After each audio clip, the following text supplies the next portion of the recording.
Friday at last. It's game day, right? On the road against UCLA, we are on top of the Pac-12 South, so if we keep this up, we're going to the championship game and then the Rose Bowl, right? Favorite on the road, so that's good news. So homework due today.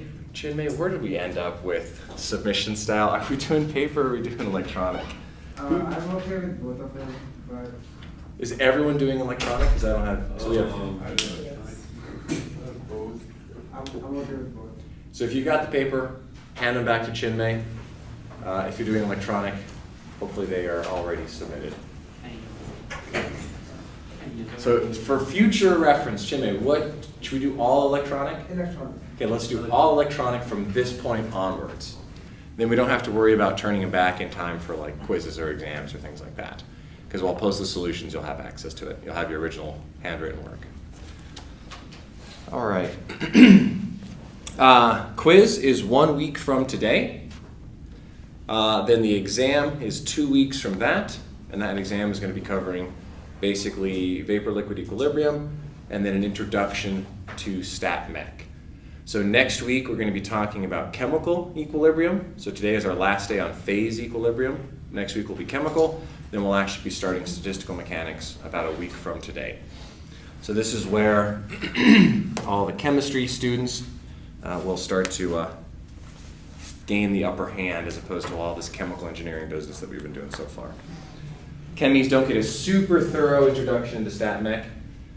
Usually it's at the graduate level in a class like this where chemies get their first introduction. I mean, we take physical chemistry, but it's kind of physical chemistry in the sense of Maxwell relations and kinetic theory of gases, which is a little bit stat mech, but not nearly as much as talking about partition functions and things. Partition functions. Ring a bell for anyone? It rings a bell. Few people know what a partition function is, so we'll be talking a lot about that.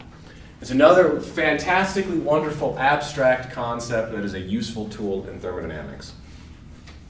So today we're going to be wrapping up phase equilibrium with a discussion on liquid-liquid systems. So believe it or not, liquid-liquid theoretically is a simpler form of phase equilibrium because it's what we call a simple mixture, meaning that I have a pure fluid as a liquid, I have another pure fluid as a liquid, I mix the two of them together, it stays a liquid. Vapor-liquid equilibrium is a non-simple mixture. Gas and liquid, non-simple. Solid and liquid, non-simple. Because you have to estimate the properties of a pure material that doesn't exist at a particular temperature and pressure. So liquid-liquid is relatively straightforward. So to start us off, this is an equilibrium question, so what is our starting point going to be? Partial fugacities being equal. However, in this case, we don't have a nice convenient notation of L for liquid and V for vapor because they're both liquid. So instead, we write out phase 1 and phase 2. I use the convention of using numerals. In theory, you could call it phase A and phase B. When we're discussing the outcome of these, calling it phase 1 and phase 2 is confusing, arbitrary, and not particularly helpful. So oftentimes, if you have a mixture of, let's say, A and B, let's say oil and water, you're going to have a small solubility of the oil in the water, so we're going to call that the water-rich phase, because it's mostly water. Likewise, if a little bit of water dissolves in the oil, that's the oil-rich phase, or organic water mixtures, whatever the case is. So, for the fugacity of a liquid, what we've been talking about,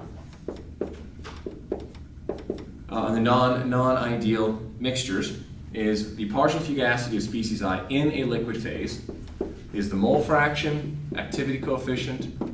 This is a function of temperature, pressure, and composition. This X under bar is the notation that I've been using.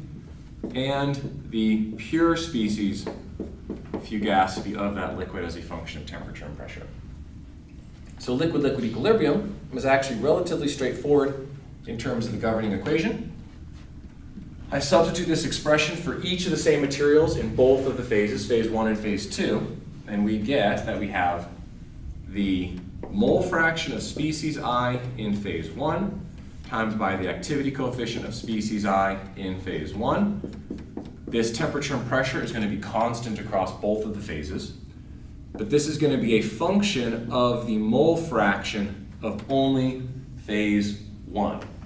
Right, remember, these are infinitely sized phases, so the interface we're assuming is very small. If the interface is not small, like a small bubble bubbling up through a secondary phase, your fugacity is going to have to be modified by a Poynting correction for the small phase, and you have to include the surface tension. In this case here, we're assuming two infinitely sized vats that are in contact with one another, and we're looking at the composition after an infinite amount of time. But if I have bubbles inside of something, then this is going to be a more complicated problem. Then lastly, I have the fugacity of the pure species as a function of temperature and pressure. Now this is independent of the phase. Now this is going to be equal to the partial fugacity, the same component, but in phase 2. So it's going to be the mole fraction of species I, but in this case, in phase 2. So the notation gets a little bit complicated. And you have a really sharp pencil when you do these out by hand. Activity coefficient of species I, but in this case in phase 2. Again, this is a function of temperature, pressure, and then the composition of only phase 2. And then, of course, the fugacity of that same species as a function of temperature and pressure. So the convenient thing about liquid-liquid equilibrium is that this goes away, because it's the same. It's a pure species fluid as a liquid on both sides of the equation. So our governing equation, so our liquid-liquid equilibrium governing equation is simply mole fraction of species I in phase 1 times by activity coefficient of species I in phase 1 is equal to the mole fraction of species I in phase 2 times by the activity coefficient of species I in phase 2. Not too bad.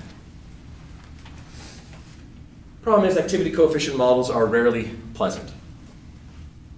So as an example,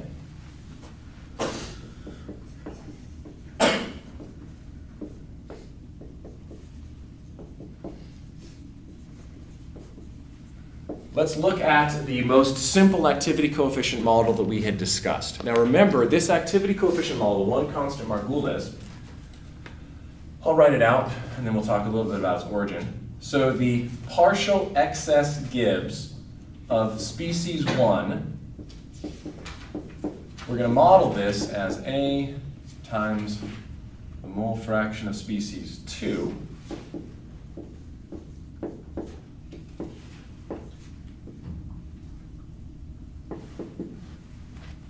This is our activity coefficient model. The one constant Margules. And of course you can switch 1 and 2 and it's exactly the same.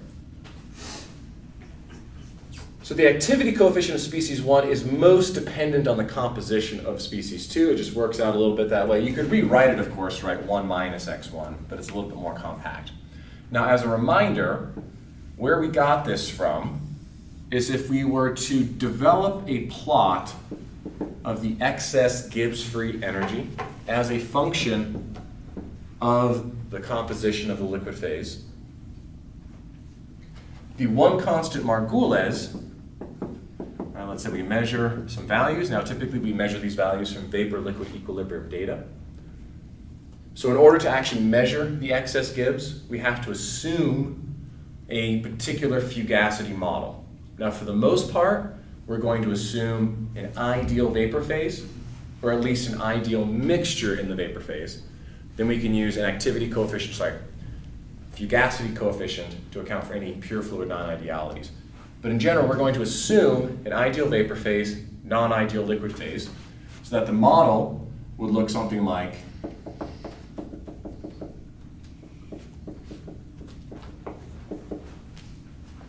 so from the activity coefficient, we can substitute an excess Gibbs. So if we know the liquid composition, we know the vapor composition, we know the pressure, we know the temperature, we can start to construct an excess Gibbs free energy plot.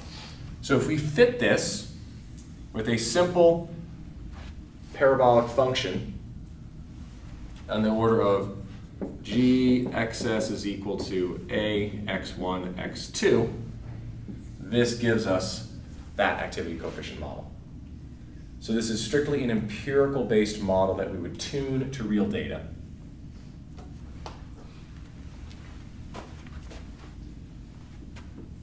So if we rearrange our activity coefficient model, right, remember how we did this? This is a homework problem I think we did, where you took the partial derivative, or we did it in class or something like that. So the activity coefficient for species 1, whatever phase we're talking about,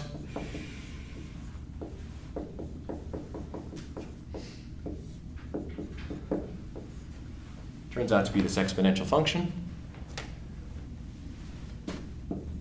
And so when we want to solve, even in this case, this is the most basic, simplified way that we can tackle a liquid-liquid system. When we substitute everything in, this is what we get.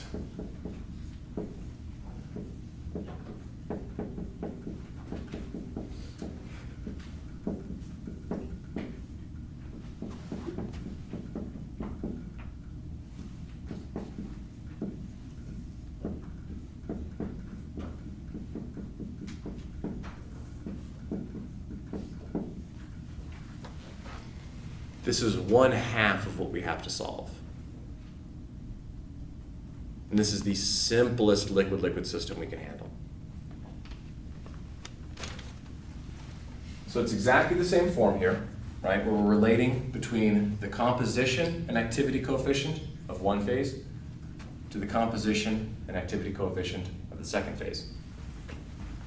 Our x of i's, these are our compositions, phase 1, compositions of phase 2, and these exponential terms are our activity coefficients. Note, right, that the activity coefficient depends on only the composition of phase 1. Activity coefficient corresponds to only the composition of phase 2. Now, if we were to write this, let's say this is a binary system, A, B, so I'll just write J as the other one. We would have x of J in phase 1, E, X, P, A. In this case here, it would be 1. So we could write this as, in general, well, it depends how I want to do this. I'll write it out how I would actually solve it. I would actually solve it as 1 minus x of I phase 1, E, X, P of A, x of I phase 1 squared over RT equals 1 minus x of I phase 2 times exponential A xi phase 2 squared over RT. So in this scenario here, we have two unknowns, x of I phase 1, x of I phase 2, and two equations.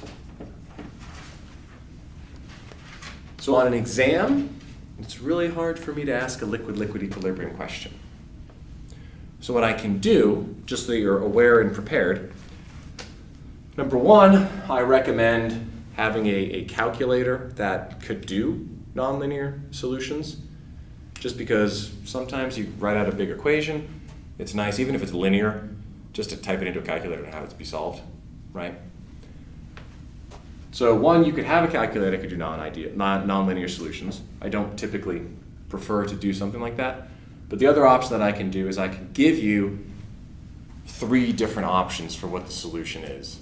And then once you've correctly derived the equation, it's kind of a plug and chug type scenario. But this is the simplest system of equations that we can solve for a liquid-liquid system. Now, the method is going to be exactly the same regardless of the activity coefficient model. So as arbitrarily complex as it is, this is the governing equation. You just substitute the model in, solve for the compositions. And you have to make sure that both of these are satisfied simultaneously, that the temperatures are constant across both phases, and the pressures are constant across both phases. Questions? So it's just a math problem, more of a numerical methods problem than it is much of a complex thermodynamic problem. So because liquid-liquid equilibrium is so highly non-ideal, it's very useful oftentimes to visualize this graphically.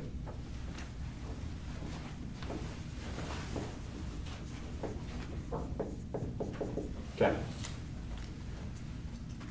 So, equilibrium, bringing us back to our roots. Equilibrium is established at minimum Gibbs free energy of the mixture. Now, sometimes that minimum Gibbs free energy is if those two phases are mixed together and they stay homogeneous. Sometimes the minimum Gibbs free energy is if the two compounds hate each other so much that they'll actually phase separate into two separate phases, and that's the minimum Gibbs free energy. That's what we know when we have a phase transition. So if we look at the Gibbs free energy of an ideal mixture, what we have is going to be a linear combination of the pure fluid Gibbs free energies plus a contribution from the mixing entropy.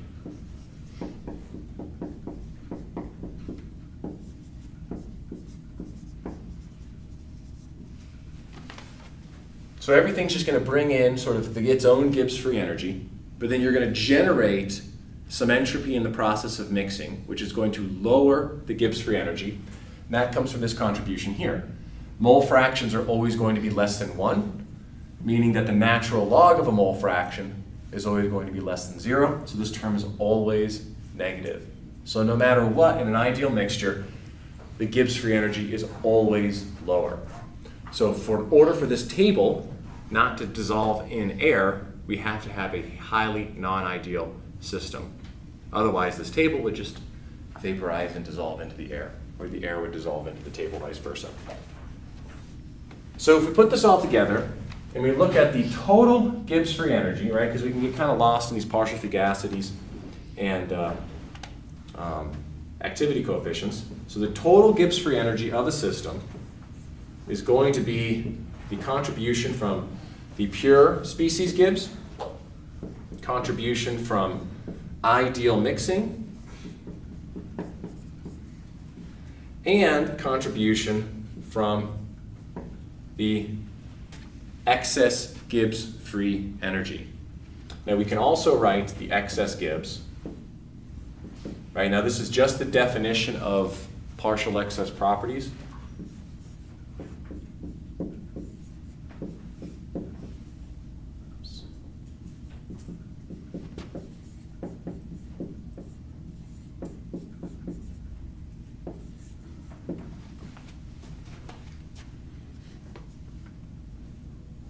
So this is how it all fits into a nice big picture.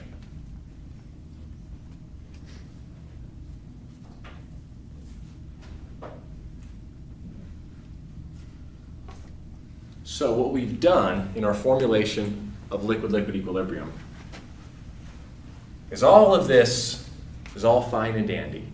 But for the most part, when we care at all about whether or not two things are miscible and what the compositions are, this one term is the only one that actually matters. So if we're looking for a nice, neat, organized way to categorize real thermodynamic data that can be used by someone else in the future to solve a unique and novel problem, the only thing that's interesting with respect to phase equilibrium here is the activity coefficient. So what we do is we isolate in on this. So I would much rather only solve this equation here than going through the hassle of choosing a reference state for my Gibbs, calculating my pure fluid Gibbs, calculating my ideal entropy of mixing, then calculating the excess Gibbs. Because this all just is meaningless. Because we could just choose a reference state as the pure fluid. We already know how pure fluids mix if they're ideal. So we're going to isolate in on the only thing that matters here. So if we look at this graphically, using the one constant Margulies equation, so we're going to use the same thing here. So we're going to model that the excess Gibbs, and we'll do this for a binary system. So same approach here. AX2 squared.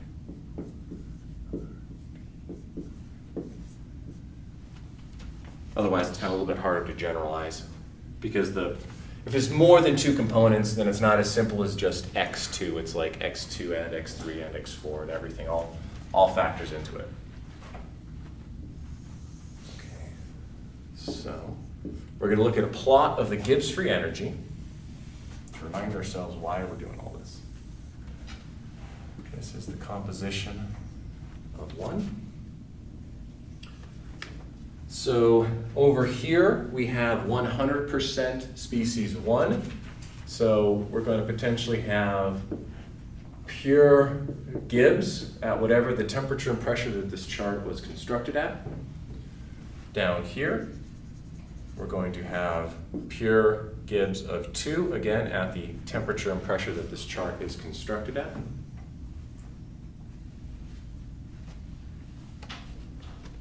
So the contribution here to the Gibbs free energy is just going to be a dashed line across. Okay. This line right here is summation of xi. It's the pure contribution. Next, we're going to have, I didn't draw that super great, but you get the general idea. This contribution here is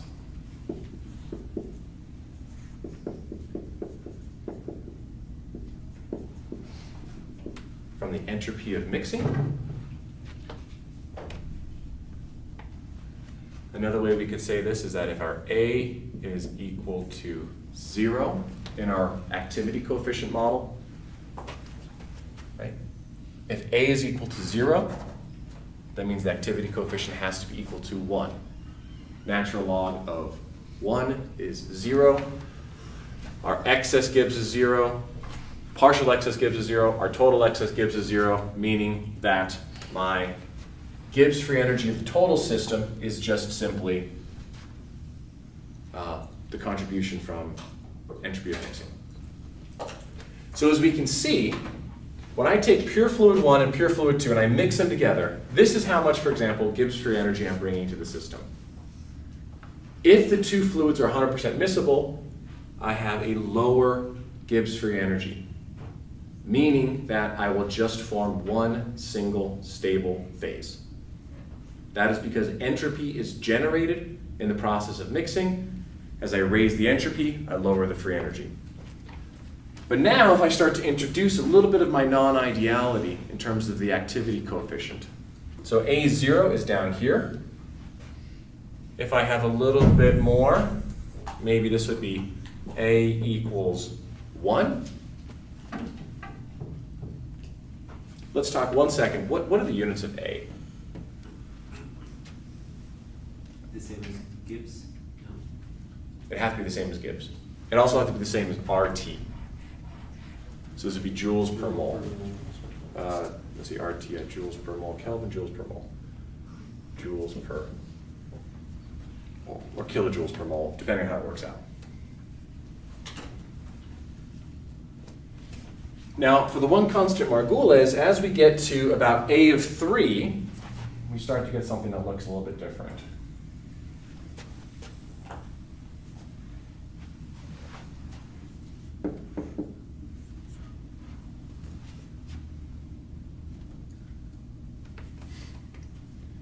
So when we look at this, if I mix a solution that's here, what the activity coefficient model tells me is that if I were to follow my activity coefficient plus my ideal mixing plus the linear combination of the pure fluids Gibbs, that my Gibbs free energy is actually higher than what it would be if I have two independent systems. So what ends up happening then is the solution separates and forms two separate phases that have resulted in the lowest free energy of the system. So how it actually works out, it's a little bit tricky to see because it's actually at an angle here, but the composition of the two phases that form are when you have a tangent line connecting these two areas of positive curvature, right? This has a positive Gibbs free energy curvature. This has a negative Gibbs free energy curvature. So what do we know about negative Gibbs free energy curvature? Stable fluid or unstable fluid? It all goes back to the definition of the second law. Unstable state. Right, so entropy, what does the curvature of entropy have to be? Convex or concave? It's frowning down, I can never remember the two. Right, entropy has to always be frowning.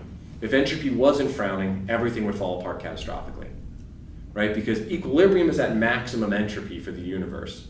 For an NVT system, right, which is, I guess, a good way to approximate the universe, entropy, or NVE rather, entropy is maximum. So if entropy is curved like this, right, the only way you can have equilibrium if it's a minimum. But then any small change in the system raises the entropy, and you have a function that grows out. Gibbs is the same, right? Gibbs, if it's shaped like this, any small change will lower the Gibbs free energy of the system and it'll catastrophically fall apart. So, if we're here, this is an unstable fluid, it cannot exist. If it does, it only exists for less than a femtosecond, basically, right? Even if an electron moves slightly, that'll change the free energy of the system. So, the equilibrium condition is tangent, did I get, not even close. About like that. So this point right here, in this case, this would be the mole fraction of species 1 into phase 1, but rather, this is not a super useful way to talk to people. X of 1 in phase 1, your boss will look at you like you're a lunatic, right? So this is the mole fraction of species 1 in which phase? The 1 rich phase or the 2 rich phase? 2 rich phase. This is the 2 rich phase, so 2 rich phase. And then here, where the tangent line meets, now it's hard to see here, but basically the tangent line is actually where you have the lowest drop in the Gibbs free energy. If it were flat, if you had a reference say it's flat, it's a little bit clearer, because then the absolute minimum would be the equilibrium point, but when you have the curve on a slant like this, it's a bit different. So then over here, this would be mole fraction of species 1 in phase 2, and we can call this the 1 rich phase. But it's 100% arbitrary. There is no good solid convention on what to call phase 1 and which to call phase 2. So we also, on this chart, can draw a couple of other different features. Now, let's march in from either side. Let's just start over here. We have pure fluid 2. And I'm going to start titrating in a little bit of species 1 into the system. When do I reach my solubility point?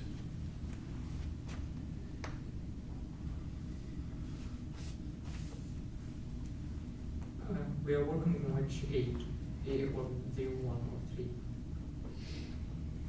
or 3. So I have 100% pure fluid 2 with A equals 3, and I'm titrating in species 1. What is my maximum solubility of 1 into 2? X1, phase 1. Yeah, that's the maximum solubility. With That's the settle down point. Okay? But as it turns out, I can actually supersaturate it a little bit. Just like I can superheat and subcool a pure fluid. Right? So I can have supersaturated sugar and water, then when you flick a little crystal of sugar in there, the whole thing clouds out. Right? Now, where am I going to reach the absolute maximum amount that I can cram in, even if I'm supersaturating the solution? This all is exactly the same logic that we applied to single component phase equilibrium, right? Because the first and second laws of thermodynamics are universal. They don't care if it's a pure fluid or if it's a mixture. So entropy dictates whether or not a fluid is stable, and the curvature of entropy dictates whether or not a fluid is stable. So it'd be in your inflection. Exactly. My inflection point, I'll ballpark it right about there. Okay? Likewise, if I come to the reverse, I have another inflection point right here. So what do we call this region right here?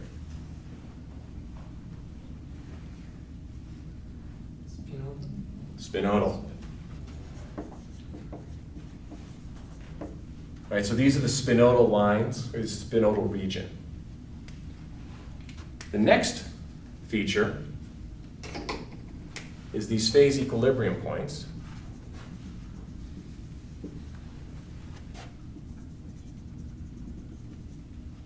we call this region?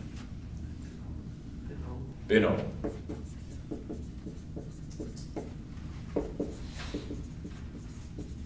So the binodal is the true equilibrium solubility. The spinodal is the region where everything catastrophically falls apart. So I'm going to erase this little chunk right here.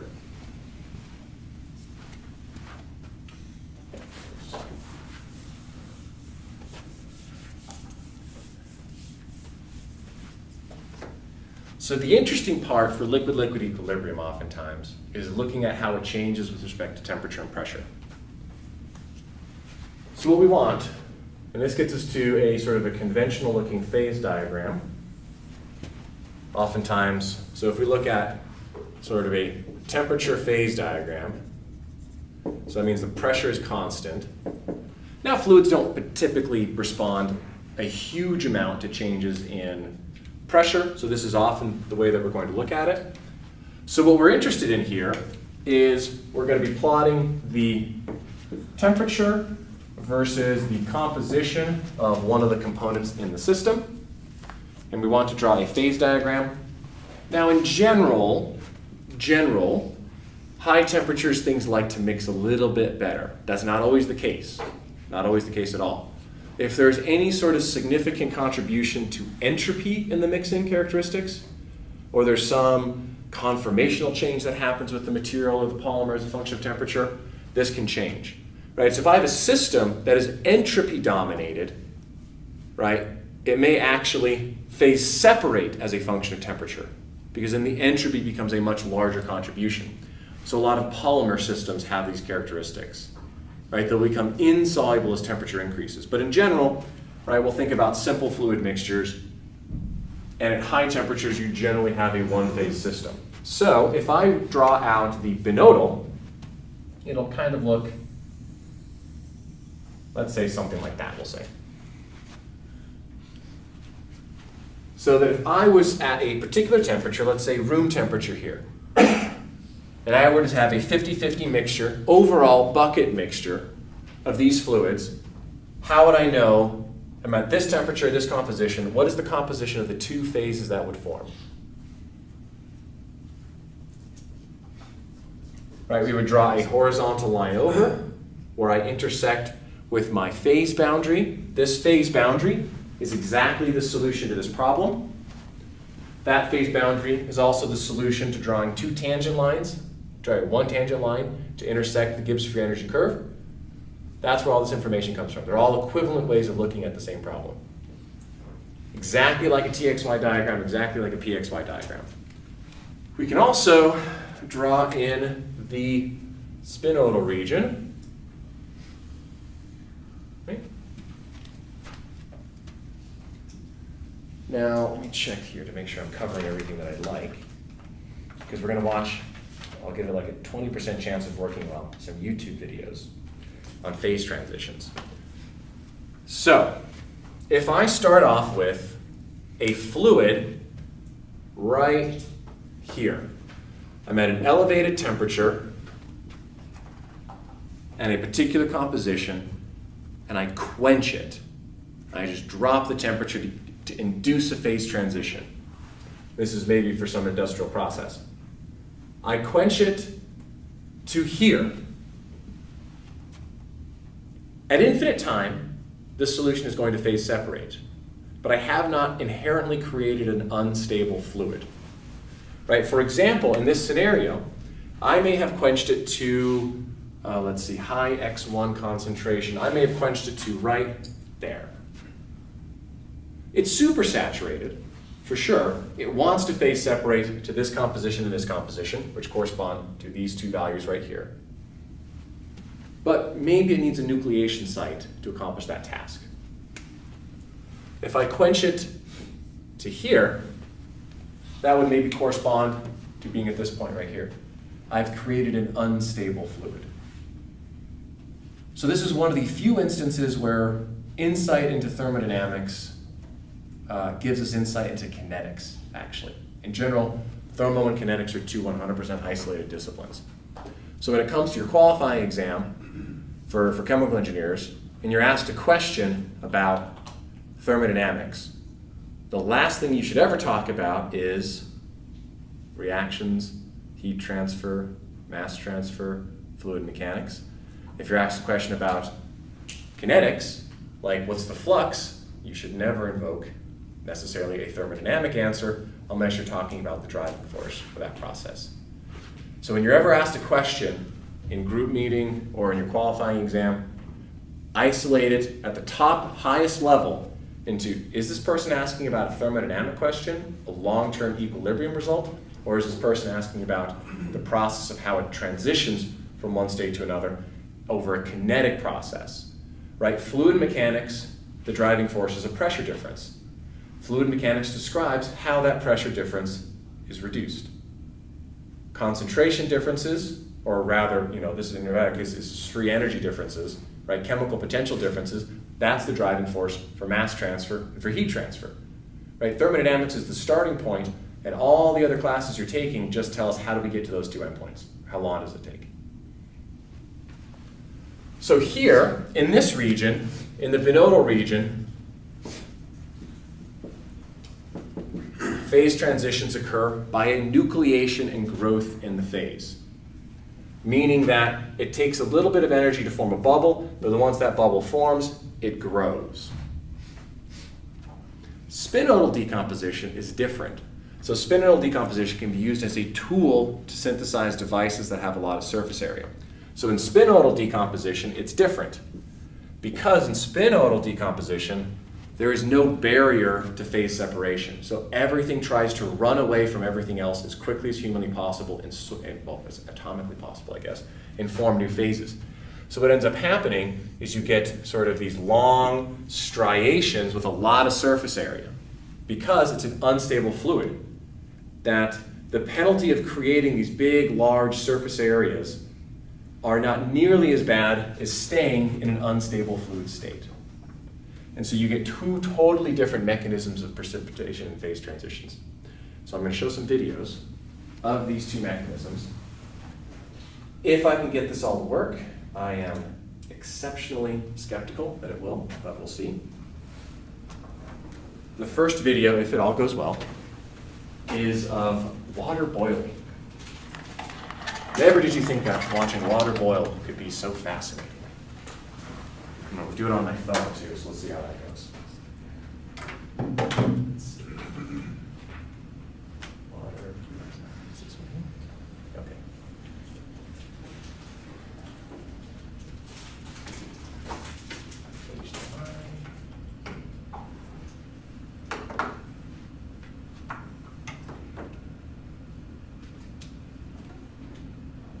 Let's see.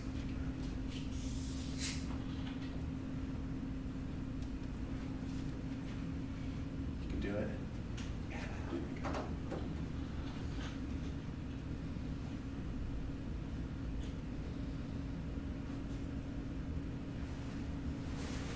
Oops.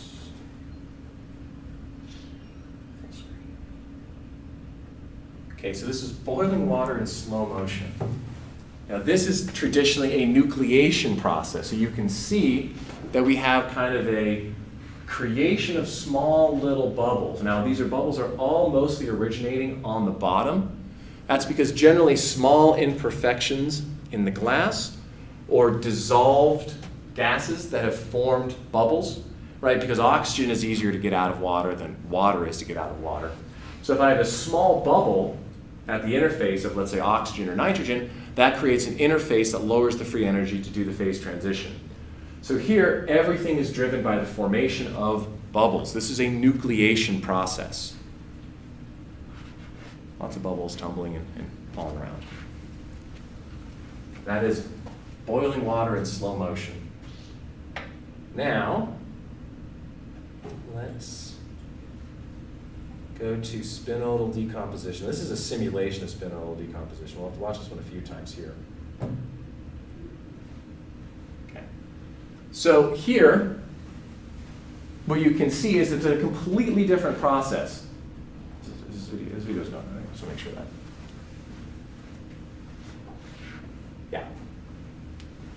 It's slow, but it's changing. You can see what's happening is that this is an unstable fluid that is very rapidly phase transitioning off. Over time, these striations get to be larger and larger and larger. There still is a surface tension, so the fluids want to minimize the surface tension. But what's happening is if you focus in on these little bubbles right here, what this is here is this is a fluid that's going to be dissolving through the blue and going to be the red or the orange. So over time, it ripens more and more and more and more. So this is an exploit that people can use to create devices that have a large surface area of contact. So if you can keep this, if you can design a system where you quench it into a state that undergoes a spinodal decomposition phase transition, you can create these really high surface area contacts, for example, like in a battery design. Then if you keep on quenching it down or somehow have a polymerization process that locks it into a glassy state or solidifies the system, then you can create a device that has these high surface area contacts. Right? So this is something that people can exploit, but this is a fundamentally different form of a phase transition than we're typically used to, and this is one that's seen typically in a liquid-liquid system. Right? Over time, these will eventually, you'll have two completely 100% isolated phases with a minimum surface area of contact, but that might take a very, very long time. So the devices that are created are not necessarily ever going to be in a thermodynamically stable point, but you can still create something that's pretty interesting without that. So there's a couple of other, any questions on spinodal decomposition? But even for very simple fluid models, activity coefficient models, you can predict its existence. Now this is all for a very simple activity coefficient model.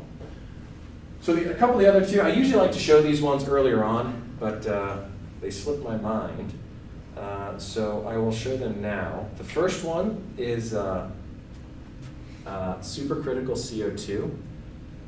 I will freely admit that it took me a long time, longer than I would like to admit, to truly understand what the critical point actually was. I say, oh, it's the meniscus disappears and everything. So this is a pressure vessel around, I think it's about 20 to 30 megapascals, and the critical point of CO2 is only about 30 degrees Celsius, but it's at a high pressure, so it's a nice little lab demo to do. So one thing you'll notice, right here we have vapor CO2, here we have liquid CO2. There's no bubbles forming, right? There's no nucleation, there's no phase transition in the bulk of the liquid. What's happening here is that the differences in the density of the liquid and gas are getting closer and closer together until eventually it just disappears. So now we have supercritical CO2 and there is no transition at all, right? There's no surface tension, and that's how the transition occurs. Now contrast that to boiling water, where there's a very clear phase transition between the liquid and vapor. So that's what they mean when they say the meniscus disappears, essentially, right? That the density of the liquid begins to match the density of the vapor, and once that occurs, right, everything just completely disappears. Now that one there looked a little bit like they were vaporizing the liquid CO2 a little bit, but if you were to really carefully control the path, you could do it in an instance where the liquid gets less and less and less and less dense, the vapor gets more and more and more dense, and then eventually the densities will match, and then everything just disappears. And that's what the critical point is. Right? In the critical point, there is no surface tension between the different phases. It's just one fluid, the supercritical fluid. The last one, going back to single component phase equilibrium, is the triple point. But I have to figure where's the triple point. This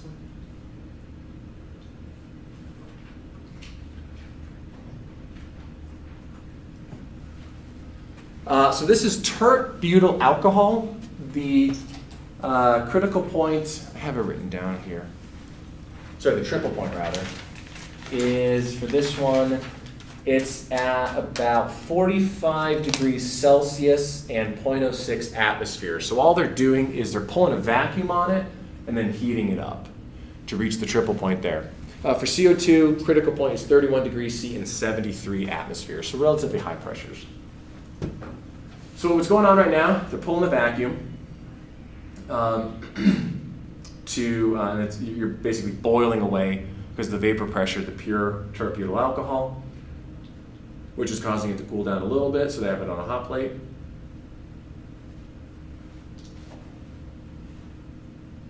And then it'll it'll start to freeze. Okay, now we have solid crystals forming here of the tert butyl alcohol. And then it starts to boil as well. So you've got liquid, solid crystals, and vapor boiling. So this is a dynamic equilibrium process. In order to maintain it at the critical point, sorry, the triple point, you know, it's finicky balance, because if you slip too far one way or the other, it'll be all one phase.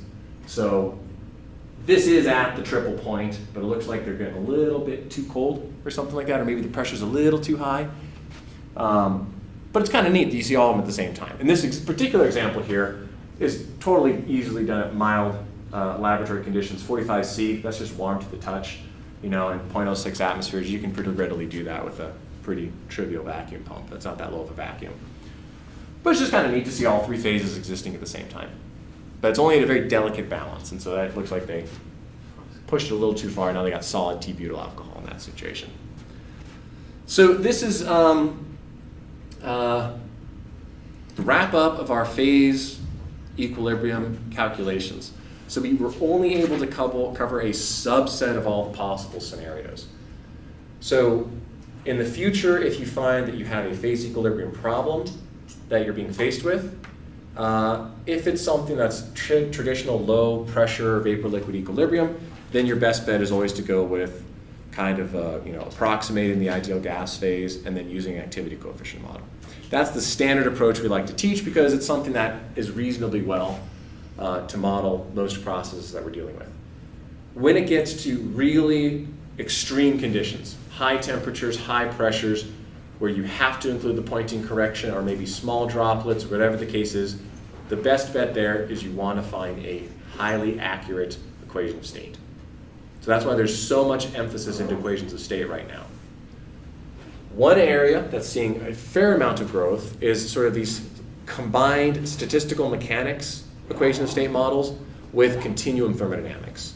So one of them is an equation called SAFT, Statistical Associating Fluid Theory, right? It's an activity coefficient model that uses stat-mech concepts of how many beads and how attractive and repulsive are the beads. And what's clever about it is they designed the system such that it has an analytical solution. And you can use that to calculate activity coefficients in the liquid phase, vapor phase, and then you can solve the problem from there. So any situation where you have extreme high pressure and temperature, we can't anymore use this hand-wavy solution where we just say, we're just going to approximate the liquid phase as a saturated liquid, and then we can get the fugacity of the pure fluid there. So any extreme conditions, you have to solve it with a big complicated equation of state. Another empirical approach is something called cubic plus association equation of state. Right? Cubic equations of state are pretty reasonably good for vapor phases, but as soon as you get to the liquid phase, they're not nearly good enough. So this association term in a cubic equation of state is a little bit of a fudge factor that essentially takes in an activity coefficient model and crams it into a cubic equation of state as soon as it goes into the liquid phase. In practice, it's really just more tunable parameters, but hey, if it works, right? It's a semi-empirical approach. When it comes to different types of materials, solids, gases, there's different methods for approximating the fugacities of these different phases, and you kind of have to combine them all together. But with the formulation that we've talked about for phase equilibrium, it's kind of a grab and go type scenario. Which phase is phase one? How do I approximate the properties? Which phase is phase two? How do I approximate the properties? And you build on from there. Right, so there's a huge number of systems that we can investigate, but the core fundamental concepts, assumption-free, we have fully established. The conventions, right, of how we write things and why we do it this way, hopefully has become a little bit more clear. Right? We've isolated in that only that activity coefficient is the thing that we really care about. Everything else, everything behaves exactly the same, so we don't need to tabulate the stuff that's the same. We only need to tabulate the stuff that's different. So then on Monday, we're going to be switching over doing chemical equilibrium, which again is just another nomenclature system of how we can approximate the partial fugacity, but in this case, when you have a change in chemical bonding. So it's a slightly different nomenclature, but the concepts hold true. You want to match the partial fugacities, but in this case now, we're allowed to break bonds and form new bonds. So there's sort of generalized ways that we can do that. Then it's all stat mech, and we're going to learn about what atoms are. Right? Because right now, we don't know what atoms are. Right? Transport ourselves back to the 1890s, And there's some rumors floating around that Boltzmann has this pretty solid theory that describes these things called atoms, but we're skeptical, right? Because we've got a pretty good system here that we don't need to talk about atoms, right? Why should I subscribe to this new atomic theory when my continuum thermodynamics predicts a lot of stuff pretty well, right? So that's what we're going to start talking about, is going through the sort of the history and development of statistical mechanics, and at least give an introduction to the topic for the rest of the class. Okay, have a good weekend.